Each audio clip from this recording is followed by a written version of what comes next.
The CFA Level 2 exam is coming up from the 22nd to 26th of November. Then we can see that in 2023, the Level 2 exam is given in May, August, and November. The CFA Level 2 exam consists of 22 item set questions with 88 accompanying multiple choice questions. So that's 4 questions per vignette now.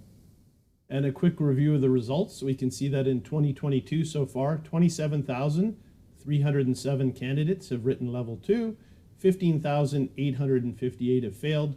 So there's been a 58% failure rate in 2022 on Level 2 so far. From the last candidate survey, we can see that the 3 most difficult areas on the CFA Level 2 exam are financial reporting and analysis, derivatives, and portfolio management. This quick video is going to look very quickly at a financial reporting and analysis module and show you how Level 2 kicks it up a notch from Level 1. On Level 2, financial statement analysis makes up for 10 to 15% of the exam. So 88 questions, 10%, that would be 8 questions, that's 2 item sets. The good news is for Level 3, there's no more financial statement analysis. In terms of exam preparation, with Level 2 being about 330 hours of studying, a weighting of 10 to 15% would mean that you're studying FRA between 33 to 50 hours depending on your background. In 2022, there were 6 readings in FRA. For 2023, there are 7 modules. They've added financial statement modeling.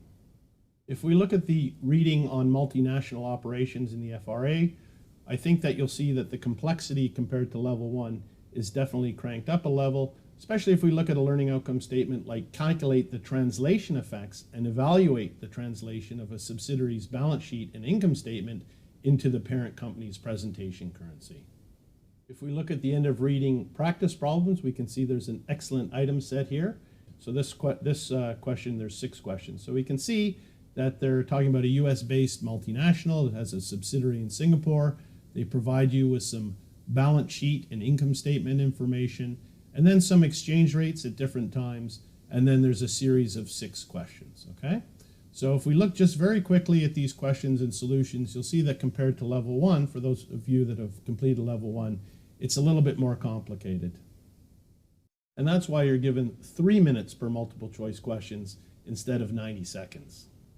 So going through that practice problem just very quickly, we can see that in the first question, it's asking you if the US dollar were the functional currency. It's asking you a question about inventories, receivable turnover, and fixed asset turnover. So first of all, you have to know that if the US dollar is the functional currency, you have to use the temporal method.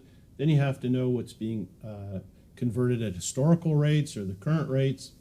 Going into the second question, it says if the US dollar was chosen as the functional currency, so again, you're using the temporal method. You can reduce its balance sheet exposure by selling assets for cash, issuing long-term debt, or issuing short-term debt. Well, the correct answer is A. You can see that there's a lot more that you really need to understand versus a 90-second practice question on Level 1, okay? Third question in the item set is asking about the gross profit margin, the difference between FIFO and LIFO. So again, you learn about FIFO and LIFO in Level 1, but here now you have to do more interpretations on the income statement balance sheet based on conversions of currencies in a multinational operation and a subsidiary. So a lot more that, again, nothing is terribly difficult here, but it just takes a lot more time. Question number D is asking about if the current rate method is used then, the effect on the financial statements, most likely, this is just a quick calculation on the revenues or what rate is used for long-term debt, and it's asking about a potential negative translation adjustment to shareholder equity, okay? The next question again is referring to the temporal method. So consolidating the financial statements, it's asking you to calculate the inventory, fixed assets, or accounts receivable. So again, that's just asking you basically which rate you would use from the exchange rates applicable to the companies. And finally, the last practice question is asking you a least likely, so it's a negative, you're looking for the false, and it's asking you which exchange rate would you use in terms of translating the financial statements into US dollars. So again, you have to know the rule on the exchange rate at specific times and what exchange rate you use when. For those of you writing the exam in November, hopefully that's all familiar with you at this time. But for those of you that are taking the exams in 2023, I think one of the best ways to help you prepare is by using a good prep provider materials, because the key to success is you have to practice, practice, practice. So again, with the Wiley offer for level 2, we've got the ebook study guide, we've got the practice problems, the mock exams, and the videos. It's all going to help to guide you through the official CFA curriculum and increase your probability for success on exams that this year alone have had a 58% failure rate. Good luck with your studying and have a nice day.